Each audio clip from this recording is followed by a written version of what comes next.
Здравствените работници со големи очекувања од новиот владин состав. Откако власта во заминување им остави еден куп нерешени проблеми, фокусот го насочуваат кон идниот состав во кој гледаат надеж дека работите може да се променат. Незадоволството и револтот е огромен, а синдикатите кои ги представуваат велат дека само минатиот месец, и тоа само од една скопска болница, ГОП 8 септември, се заминале 15 на медицински сестри и технички персонал, па кога би се земале во предвид и другите здравствени установи, како и изминатите месеци.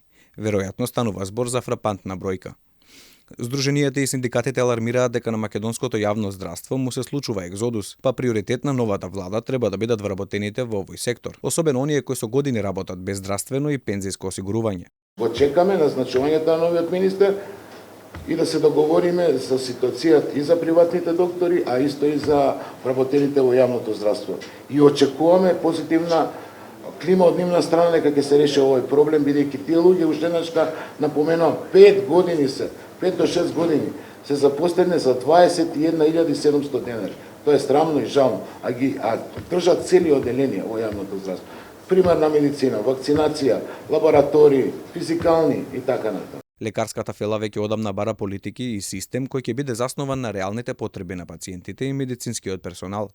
Тие од новиот состав на владата очекуваат темелни реформи, а не брзи адхок решенија како што се случуваше досега. Во примарното здравство натрупани се проблемите, постои казнена политика која што ја нема во ниеден друг ресор, нели во друг сегмент во здравствениот дел, така да сметам да имаме многу проблеми кои што се натрупаа во изминатиот период.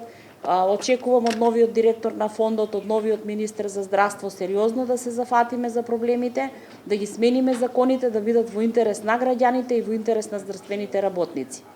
На заедничката пресконференција, Здруженијата и синдикатите на здравствените работници го промовираа меморандумот за соработка, како и новите претседатели на првите луѓе на синдикатот, откако претходните си заминале во приватните клиники, додека пак за најголем дел од здравствените кадри, синдикатите велат дека најчесто се заминуваат во Словенија, но и други европски држави.